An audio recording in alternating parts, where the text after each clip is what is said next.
ರಸವೆಂಬ ತೈಲವ ನೆರೆದು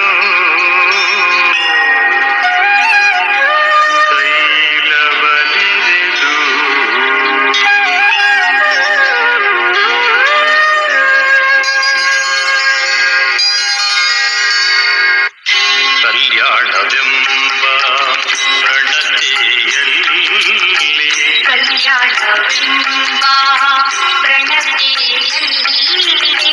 ಭಕ್ತಿ ರಸವೆಂಬ ತೈಲವ ನೆರೆದು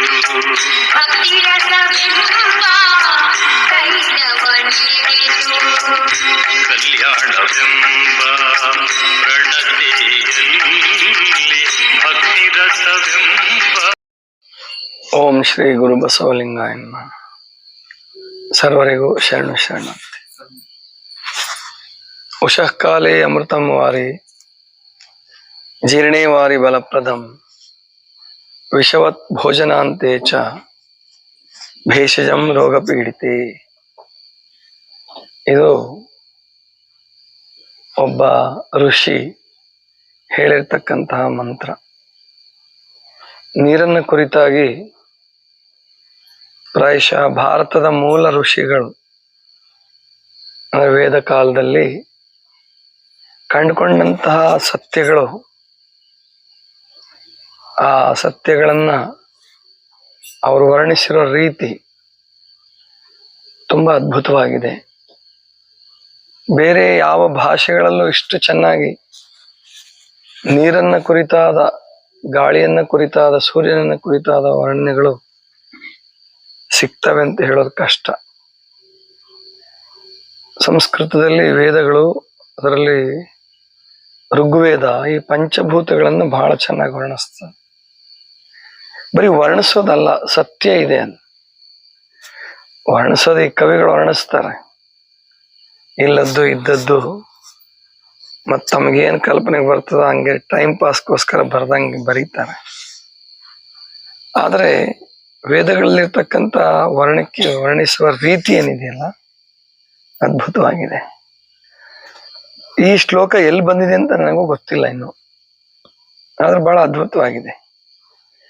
ಉಷಃ ಕಾಲೇ ಅಮೃತಂ ವಾರಿ ಜೀರ್ಣೇ ವಾರಿ ಬಲಪ್ರದಂ. ಉಷಃ ಕಾಲೇ ಅಂದ್ರೆ ಉಷಃ ಕಾಲದಲ್ಲಿ. ಉಷಃ ಕಾಲ ಅಂದ್ರೆ ಯಾವ್ದು ಗೊತ್ತು ನಿಮಗೆಲ್ಲ?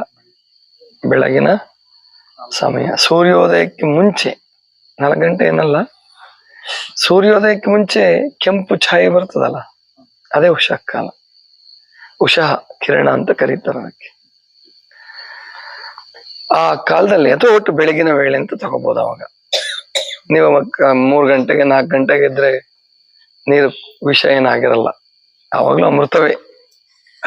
ಒಟ್ಟು ಬೆಳಗಿನ ವೇಳೆಯಲ್ಲಿ ಕುಡಿತಕ್ಕಂತಹ ನೀರು ಅದು ಅಮೃತಕ್ಕೆ ಸಮಾನ. ಅಮೃತವೇ ಅಂತ ನಾನು, ಅಮೃತಕ್ಕೆ ಸಮಾನನಲ್ಲ.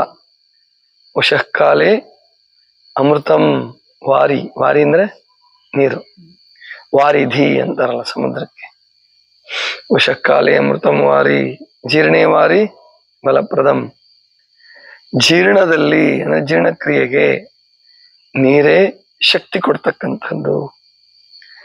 ಊಟ ಮಾಡುವಾಗ ನೀವು ಊಟ ಮಾಡಿದ ನಂತರ, ಊಟ ಮಾಡಿದ ತಕ್ಷಣ ನೀರು ಕುಡಿಬಾರ್ದು, ಜಾಸ್ತಿ ಕುಡಿಬಾರ್ದು, ಸ್ವಲ್ಪ ಕುಡಿದ್ರೆ ಏನಾಗಲ್ಲ.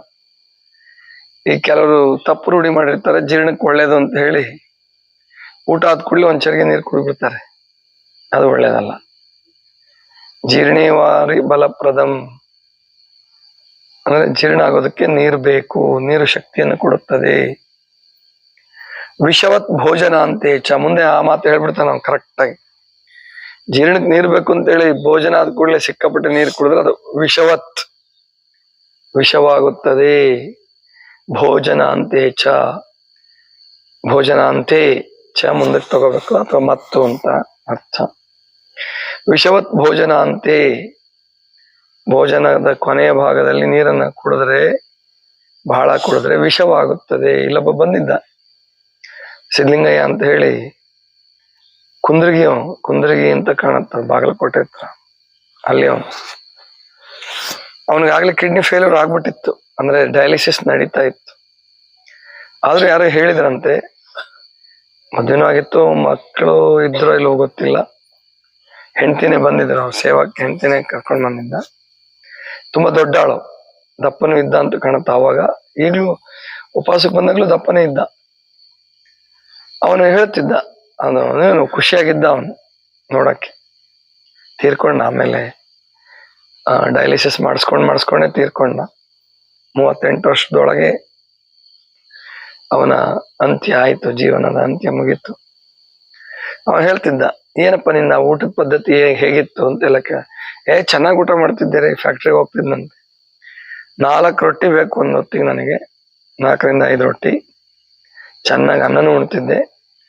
ಹೌದು, ಉಂಡ್ಮೇಲೆ ಅಂತಿದ್ದೆ, 1 ಚರಿಗೆ ನೀರು ಕುಡಿತಿದ್ದೆ ಅಂತ ಹೇಳೋದು. ಅಂದ್ರೆ ಇವನು ಹೇಳಿದ ಸತ್ಯ ಆಯ್ತು. ಅಷ್ಟೆಲ್ಲ ಮೊದಲೇ ಹೊಟ್ಟೆ ತುಂಬಾ ಊಟ ಮಾಡಿ 1 ಚರಿಗೆ ನೀರು ಕುಡಿದ್ರೆ ಶರೀರಕ್ಕೆ ಏನಾಗ್ಬೇಕು ಅದ್ ಗತಿ? ಅದು ಕಿಡ್ನಿ ಮೇಲೆ ಭಾರ ಆಗತ್ತೆ. ಜೀರ್ಣಕ್ರಿಯೆಯಲ್ಲಿ ಕಿಡ್ನಿಯು ಕೂಡ, ಮೂತ್ರಪಿಂಡವು ಬಹಳ ಪ್ರಮುಖವಾದ ಪಾತ್ರ ವಹಿಸುತ್ತೆ.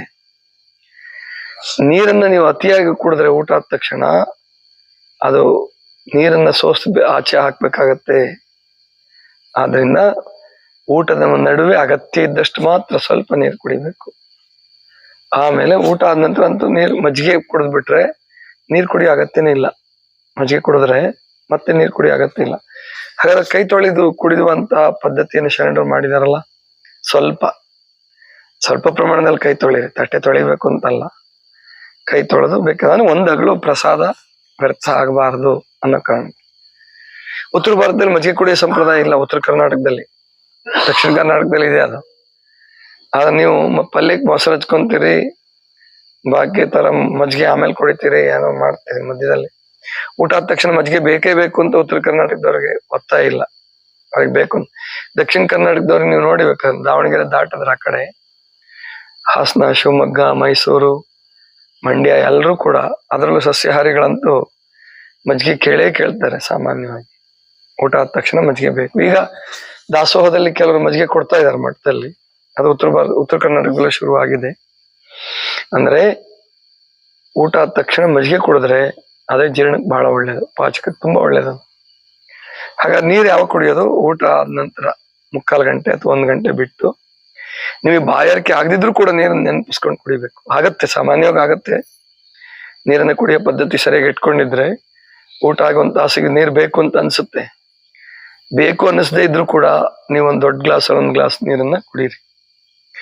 ಊಟ ಮಾಡುವಾಗ ನಾವು ಹೊಟ್ಟೆ ಬರ್ತಿ ಊಟ ಮಾಡಬಾರ್ದು, ಹಿಂಸೆ ಆಗತ್ತ. ಅದು ಹಿಂಸೆ ಆಗೋಷ್ಟು ಊಟ ಆಗ್ಬಾರ್ದು.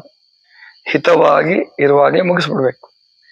ಆಮೇಲೆ 1 ತಾಸಿಗೆ ಕರೆಕ್ಟಾಗಿ ನೀರು ಒಂದು 200 ml 250 ml 1/4 ಲೀಟ್ರು ನೀರು ಕುಡಿಬೇಕು. ಮತ್ತೊಂದು ಗಂಟೆ ಬಿಟ್ಟು ಚಹಾ ಕುಡಿಯದೇ ಇದ್ರೆ, ಚಹಾ ಕುಡಿಯೋರ್ಗೆ ಚಹಾ ಕುಡಿದು ಬಿಡ್ತಾರೆ. ಚಹಾ ಕುಡಿಯೋ ರೂಢಿ ಇಟ್ಕೋಬೇಡಿ ತಾಸಿಗೆ, ಅದು ಒಳ್ಳೇದಲ್ಲ. ಆಮೇಲೆ 1 ತಾಸು ಬಿಟ್ಟು ಮತ್ತೆ ನೀರು ಕುಡಿಯೋದು, ಮತ್ತೆ 1 ತಾಸು ಬಿಟ್ಟು ನೀರು ಕುಡಿದ್ರೆ ತುಂಬಾ ಒಳ್ಳೇದು. ಜೀರ್ಣೇ ವಾರಿ ಬಲಪ್ರದಂ ವಿಷವತ್ ಭೋಜನ ಅಂತೇಚ ಭೇಷಜಂ ರೋಗ ಪೀಡಿತೆ. ರೋಗ ಪೀಡಿತರಾದವರಿಗೆ ಭೇಷಜ ಅಂದ್ರೆ ಔಷಧಿ. ರೋಗ ಪೀಡಿತರಿಗೆ ನೀರೇ ಔಷಧಿ ಅಂತ ನಾನು ಸತ್ಯ. ಇವತ್ತು ಯಾಕೆ ನೆನಪಾಯ್ತು ಅಂತಂದ್ರೆ, ನಾನಿವತ್ತು ವಾರದ ಉಪವಾಸ ಮಾಡಿದ್ದೀನಿ. ಬೆಳಿಗ್ಗೆಯಿಂದ ಇಲ್ಲಿವರೆಗೆ ದ್ರವ ಅಂದ್ರೆ ಮಜ್ಜಿಗೆ ಮತ್ತು ಜ್ಯೂಸು 3 ಗ್ಲಾಸ್. ಬೆಳಗ್ಗೆ ಜ್ಯೂಸ್ ತಗೊಂಡೆ, ಮಧ್ಯಾಹ್ನ ಮಜ್ಜಿಗೆ ತಗೊಂಡೆ. ಇನ್ನು ಬೆಳಗ್ಗೆಯಿಂದ ನಾನು ಕುಡ್ದಿರ್ತಕ್ಕಂಥ ನೀರು, ಮಜ್ಜಿಗೆ ಜ್ಯೂಸು ಬಿಟ್ರೆ ಬೆಳಗ್ಗೆ 2, 5, 8, 8, 3, 11, 11, 3, 14, 17 ಗ್ಲಾಸ್ ಆಗಿದೆ. ಈಗ ಬರುವಾಗ್ಲೂ 3 ಗ್ಲಾಸ್ ಕುಡಿದು ಬಂದಿದ್ದೀನಿ. ಗೊತ್ತಾಯ್ತಲ್ಲ, 17 ಗ್ಲಾಸ್. ನನ್ನ ಗ್ಲಾಸಲ್ಲಿ 17 ಗ್ಲಾಸ್ ಅಂದ್ರೆ 3 ಗ್ಲಾಸಿಗೆ 1 ಲೀಟ್ರ್ ನಂದು. 3 ಗ್ಲಾಸ್ಗೆ 1 ಲೀಟರ್ಗಿಂತ ಸ್ವಲ್ಪ ಇನ್ನೂ ಜಾಸ್ತಿನೇ ಆಗುತ್ತೆ, ಕಮ್ಮಿ ಆಗಲ್ಲ. ಅಷ್ಟು ದೊಡ್ಡ ಗ್ಲಾಸ್ ಇಟ್ಕೊಂಡಿದ್ದೀನಿ ನಾನು. ನೀವೇನ್ ಕುಡಿತೀರೋ, ನಿಮ್ಗೇನ್ ಕೊಟ್ಟಿದೀವೋ ಗ್ಲಾಸು, ಅದಕ್ಕಿಂತ ದೊಡ್ಡದಿದೆ ನಂದು. 17 ಅಂದ್ರೆ 18 ಅಂದ್ರೆ 6 ಲೀಟರ್ ನೀರಾಗಿದೆ ನಂದು ಬೆಳಗ್ಗೆಯಿಂದ. ಅಂದ್ರೆ ಎದ್ದಾಗಿಂದ ಇಲ್ಲಿವರೆಗೆ 6 ಲೀಟರ್ ನೀರಾಗಿದೆ. ಅಥವಾ ಇನ್ನೂ ಜಾಸ್ತಿ ಆಗತ್ತೆ, ಮಜ್ಜಿಗೆ ಮತ್ತು ಜ್ಯೂಸ್ ಸೇರಿಸಿದ್ರೆ 23.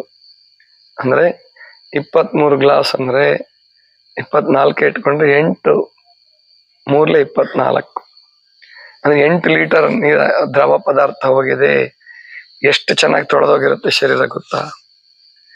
ನೀರ್ ಕುಡಿಯಕ್ಕೆ ಹೆದರಬೇಡಿ. ಕಿಡ್ನಿಗ್ ಭಾರ ಅಲ್ವಾ ಅಂತ ಕೇಳ್ಬೋದು ನೀವು. ಶುದ್ಧವಾದ ನೀರು ಕುಡಿದ್ರೆ, ಹೊಟ್ಟೆ ಖಾಲಿ ಇದ್ದಾಗ ನೀರು ಕುಡಿದ್ರೆ ಕಿಡ್ನಿಗ್ ಭಾರ ಅಲ್ಲ, ಕಿಡ್ನಿಗೆ ಹೆಲ್ಪ್ ಮಾಡ್ತೀರಾ. ಕಲ್ಗಿಲ್ಲಾಗೋ ಸಾಧ್ಯತೆಗಳಿದ್ರೆ ಹೆಲ್ಪ್ ಮಾಡ್ತೀರಾ. ಅದಕ್ಕೆ ನನಗೆ ಇದುವರೆಗೆ ಕಿಡ್ನಿಲ್ ಕಲ್ಲಾಗಿದೆ ಅನ್ನೋ ಸಮಸ್ಯೆ ಆಗೇ ಇಲ್ಲ. 53ನೇ ವರ್ಷಕ್ಕೆ ಬಂದ್ರು ಕೂಡ ಮೂಲವ್ಯಾಧಿ ತೊಂದರೆ ಆಗಿಲ್ಲ, ಕಿಡ್ನಿ ತೊಂದರೆ ಆಗಿಲ್ಲ. ಕಾರಣ ಏನು ಅಂತಂದ್ರೆ ನೀರನ್ನ ಚೆನ್ನಾಗಿ ಕುಡಿಯೋ ಪದ್ಧತಿ. ನಾನು ವಿದ್ಯಾರ್ಥಿ ಇದ್ದಾಗಿಂದಾನೆ ಇಟ್ಕೊಂಡಿದ್ದೆ. ಹೆಚ್ಚು ಕಡಿಮೆ ವಿದ್ಯಾರ್ಥಿ ಇದ್ದಾಗಿಂದಾನೆ ಎದೆ ಉರಿ ಬಂದ್ರೆ, ಆಟ ಆಡ್ತಿದ್ರೆ, ಏನಾದ್ರೂ ನಾನು ನಲ್ಲಿ ಹೋಗಿ ಚೆನ್ನಾಗಿ, ಅವಾಗ ನಲ್ಲಿ ನೇರವಾಗಿ ನಾವು ಸಣ್ಣ ಹುಡುಗರು ನೀರು ಕುಡಿತಿದ್ದು ಗ್ಲಾಸ್ ತಗೊಂಡಲ್ಲ, ಕಾವೇರಿ ನೀರು. ಅದು ಅಂದ್ರೆ 40 ವರ್ಷದ ಹಿಂದಿನ ಮಾತು ಹೇಳ್ತಾ ಇದ್ದೀನಿ. ಅವಾಗ ನೇರವಾಗಿ ನೀರ್ ಕೈಗೆ ಬಿಟ್ಕೊಳ್ಳೋದು, ಈ ತರ ಕುಡಿಯೋದು, ಬಗ್ಬಿಟ್ಟು ಆ ತರ ಕುಡಿತಾ ಇದ್ವಿ. ಇವಾಗ ಯಾರೋ ಹಂಗ್ ಕುಡಿಯಬೇಡಿ, ನೇರವಾಗಿ ನೀರನ್ನ ಏನ್ ಬಿಡ್ತಾರೆ ಅದನ್ನ ಶುದ್ಧೀಕರಣ ಮಾಡಿ ಕುಡಿಬೇಕು, ಸೋಸ್ಕೊಂಡು ಕುಡಿಬೇಕು. ಇವಾಗ ನೀರು ಅಷ್ಟು ಕೆಡಿಸ್ಬಿಟ್ಟಿದ್ದಾರೆ ಪಬ್ಲಿಕ್ ಸರ್ವಿಸ್ ಅಲ್ಲಿ, ಅಂದ್ರೆ ಪಬ್ಲಿಕ್ ಡಿಸ್ಟ್ರಿಬ್ಯೂಷನ್ ಏನಿದೆ ನೀರಿಂದು, ಅದ್ರದ್ದು ಕೆಟ್ಟೋಗಿದೆ. ಮತ್ತು ಬೋರ್ವೆಲ್ ನೀರು, ನಮ್ಮಲ್ಲಿ ಬೋರ್ವೆಲ್ ನೀರಲ್ಲ. ಅವಾಗ ಮೈಸೂರಲ್ಲಿ ನಾವು ಓದುವಾಗ ನೇರವಾಗಿ ಕಾವೇರಿ ನದಿ ನೀರೇ ಟ್ಯಾಂಕಿಗೆ ತುಂಬಿಸಿ ಅಲ್ಲಿಂದ ಬಿಡ್ತಿದ್ರು. 24 ತಾಸು ನೀರು ಇರ್ತಿತ್ತು ಅವಾಗ. 80ರಿಂದ 90ರವರೆಗೆ 10 ವರ್ಷ 24 ತಾಸು, ಎಲ್ಲೋ ಒಂದೊಂದು ದಿವಸ ನೀರು ಹೋಗ್ತಿತ್ತು ಅಷ್ಟೇ. ಅದು ಇವ್ರ ತಪ್ಪಿಂದ ನೀರ್ ಬಿಡಕ್ ಆಗ್ತಿರ್ಲಿಲ್ಲ. ಅವ್ರು ಏನು ಸಂಗ್ರಹ ಬಿಡೋರು ಇರ್ತಾರೆ ಅವ್ರುಗಳು. ಅಷ್ಟು ಬಿಟ್ರೆ ನೀರಿನ ಸೌಲಭ್ಯ ತುಂಬಾ ಚೆನ್ನಾಗಿತ್ತು. ಈಗ ಕಾವೇರಿ ನದಿಯಲ್ಲೂ ಕೂಡ 300 TDS ಇರುತ್ತೆ ಅಂತ ಹೇಳ್ತಿದ್ದಾರೆ. ಅಂದ್ರೆ ಆ ಜಲ ಅಷ್ಟು ಕೆಡಿಸ್ಬಿಟ್ಟಿದ್ದಾರೆ. ಫ್ಯಾಕ್ಟ್ರಿ ಹೊಲಸುಗಳು ಬಿಟ್ರೆ ಅದು ಬೇಡವಾದಂತಹದ್ದು ವಿಷಯ ಎಲ್ಲ ನೀರಲ್ಲಿ ಕರಗತ್ತೆ. ಆದ್ರಿಂದ ನೀರಿನ ವಿಷಯದಲ್ಲಿ ಬಹಳ ತಪ್ಪು ಮಾಡಿದೆ. ಅದಕ್ಕೆ ನಾನು ನಿಮಗೆ ಹೇಳ್ತಾ ಇದ್ದೀನಿ, ಉಪವಾಸ ಯಾರು ಮಾಡಿದೀರಾ, ಜ್ಯೂಸ್ ಕುಡಿದ ನಂತರ 1 ತಾಸಲ್ಲಿ 1 ಲೀಟರ್ ನೀರು ಕುಡೀರಿ, ಅಥವಾ ಆಗ್ಲಿಲ್ಲ ಅಂದ್ರೆ 2 ಗ್ಲಾಸ್ 3 ಗ್ಲಾಸ್ ನೀರು ಕುಡೀರಿ. ಮತ್ತೆ 11 ಗಂಟೆ ಈಗ ವೀಣಾ ಹಾಡಿದ್ರಲ್ಲ, ಬಂದ್ ದಿವಸ ಅವ್ರಿಗೆ ಎಷ್ಟು ಸುಸ್ತಾಗ್ಬಿಟ್ಟು ಮಲಗ್ಬಿಟ್ಟಿದ್ರು, ವೀಸಿಂಗ್ ಅಂತ ಹೇಳಿ. ವೀಸಿಂಗ್ ಬರ್ತಿರ್ತಿರಪ್ಪ ಅವಾಗ ನನಗೆ ಅಂತ ಹೇಳ್ತಿದ್ರು. ಬೇಗ ಅವ್ರದೆಲ್ಲ ಪದ್ಧತಿ ಚೆನ್ನಾಗಿದೆ, ಬೆಳಿಗ್ಗೆ ಬೇಗ ಹೇಳ್ತಾರೆ, ಎಲ್ಲ ಚೆನ್ನಾಗಿದೆ. ಆದ್ರೆ ನೀರ್ ಕುಡಿಯೋದ್ರಲ್ಲಿ ಕಡಿಮೆ ಅಂತ ಕಾಣುತ್ತೆ. ಅದಕ್ಕೆ ಇನ್ಮೇಲೆ ಉಪವಾಸ ಇದ್ದಾಗ 8 ಲೀಟರ್ ವರೆಗೆ 9 ಲೀಟರ್ ವರೆಗೆ ನೀರಾಗ್ಲಿ ಬೇಡ, ನಮಗೆ ಬಹಳ ಒಳ್ಳೇದದು. ಅದೆಲ್ಲ ಕಫ ಇಷ್ಟು ಚೆನ್ನಾಗಿ ಹೋಯ್ತು ನಂದು ಅಂದ್ರೆ, ಇವತ್ತು ಅದಕ್ಕೆ ನನ್ನ ಧ್ವನಿ ಸ್ವಲ್ಪ ಚೇಂಜ್ ಆಗಿದೆ, ನಿನ್ನೆಗಿಂತ ಇವತ್ತು ಚೇಂಜ್ ಆಗಿದೆ. ಯಾಕಂದ್ರೆ ಕಫ ಅಷ್ಟು ಬಂದಿದೆ ಹೊರಗಡೆ. ಶ್ವಾಸಕೋಶದಲ್ಲಿ ತುಂಬಿದಂತಹ ಕಫ ಹೊರಗಾಕೋದಕ್ಕೆ ಹೊಟ್ಟೆಗೆ ನೀರು ಜಾಸ್ತಿ ಕೊಡಿ. ಆದ್ರಿಂದ ಉಪವಾಸ ಇದ್ದಾಗ ನೀವು ಉಪವಾಸದ ವೈರಿಗಳು, ನೀವು ಉಪವಾಸ ಮಾಡಿದಾಗ್ಲೂ ಚೆನ್ನಾಗಿ ನೀರು ಕುಡಿದ್ರೆ ನಿಮ್ಗೆ ಉಪವಾಸ ಮಾಡಿದೀನಿ ಅಂತಾನೆ ಅನ್ಸಲ್ಲ. ಗೊತ್ತಾಯ್ತಲ್ಲ, ಇವರು ಉಪವಾಸದ ವೈರಿಗಳಿವ್ರು ಇದಲ್ಲ, ಅವ್ರು ಉಪವಾಸನೇ ಮಾಡಲ್ಲ. ಉಪವಾಸ ಮಾಡಿದ್ ನನಗೆ ನೆನಪಿಲ್ಲ. ಒಂದೊತ್ತು ಏನಾದ್ರು ಬಿಡ್ತಾರೋ ಗೊತ್ತಿಲ್ಲ, ಜ್ವರ ಗಿರ ಬಂದ್ರು, ಅಥವಾ ಕದ್ಲೆ ಗುಳಿಗೆ ತಗೊಂಡು ಏನ್ ಮಾಡ್ತೀರಾ? ಗುಳಿಗೆ ಅಂತ ತಗೊಳಲ್ಲ. ಹಂಗಿದ್ರೆ ಸರಿ, ಗುಳಿಗೆ ತಗೊಳ್ಳಾರ್ದೆ ಬದುಕಿದ್ರಿ ಅಂದ್ರೆ ಉಪವಾಸದ ಅಡ್ಡಿ ಇಲ್ಲ, ಉಪವಾಸ ಮಾಡದಿದ್ರು ಚಿಂತೆ ಇಲ್ಲ. ಆಮೇಲೆ ಲಿಮಿಟ್ ಆಗಿ ಊಟ ಮಾಡ್ತಾರ, ಅವ್ರ ಆರೋಗ್ಯ ಚೆನ್ನಾಗಿದೆ. ಮೊದ್ಲು ಇಲ್ಲಿ ಬರಕ್ ಮುಂಚೆ 1 ವರ್ಷದಕ್ಕಿಂತ ಮುಂಚೆ ಯಾವ್ದೋ ಗುಳಿಗೆ ತಗೊಂತಿದ್ರಂತೆ ಖಾಯಂ ಆಗಿ. ಈಗ ಅದನ್ನು 1 ವರ್ಷದಿಂದ ಅದು ಯಾವ್ದು ತಗೊಳಲ್ಲ. ಹಾಗೆ ಅಂದ್ರೆ ಉಪವಾಸ ಮಾಡ್ಲಾರ್ದವ್ರು ಇಟ್ಕೊಂತೀವಿ, ಆದ್ರೆ ಗುಳಿಗೆ ತಗೋಬಾರ್ದಷ್ಟೇ. ಗುಳಿಗೆ ತಗೊಂಡವ್ರಿಗೆ ಪ್ರವೇಶ ಇಲ್ಲ. ಅವ್ರು ಬಂದು 10 ದಿವಸದ ಕೋರ್ಸ್ ತಗೊಂಡು ದಂಡ ಕಟ್ಟಿ ಗುಳಿಗೆ ಬಿಟ್ರೆ ಮುಂದೆ ಇಟ್ಕೋಬಹುದು. ಗೊತ್ತಾಯ್ತಲ್ವಾ? ಅದಕ್ಕೋಸ್ಕರ ಗುಳಿಗೆ ತಗೊಳ್ಳೋದು ಆರೋಗ್ಯ ದೃಷ್ಟಿಯಿಂದ ಒಳ್ಳೇದಲ್ಲ. ಅದ್ರ ಬದಲು ನೀರನ್ನೇ ಔಷಧಿಯನ್ನಾಗಿ ಮಾಡಿಕೊಳ್ಳಿ. ಏನವ ಗಿರ್ಜವ, ಸವಣೂರ್ ಗಿರ್ಜವ, ನೀರ್ ಚೆನ್ನಾಗಿ ಕುಡಿಬೇಕು. ಈಗ ನೋಡವ, ಈಗ ಊಟ ಮಾಡಿ ಎಷ್ಟು 12 ತಾಸು ಆಗ್ತಾ ಬಂದ್ ನಿಂದು ತಿಂಡಿ ತಿಂದು, ಏನ್ ತೊಂದ್ರೆ ಆಗಿಲ್ಲಲ್ಲ? ಇನ್ ರಾತ್ರಿಗೂ ತೊಂದ್ರೆ ಆಗಲ್ಲ. ಎಕ್ಸ್ಪಿರಿನ ಮಾತ್ರೆ ತಗೊಂಡು ಏನ್ ಕೊಡ್ತಾರೋ ಅದ್ ಹೊಟ್ಟೆ ತುಂಬಾ ಕುಡ್ದು ಮಕ್ಕೊಂಬಿಡವ, ಚೆನ್ನಾಗಿ ನಿದ್ದೆ ಬರುತ್ತೆ. ಇದಿಷ್ಟು ಇವತ್ತಿನ ಚಿಂತನ. ಸರ್ವರಿಗೂ ಶರಣ.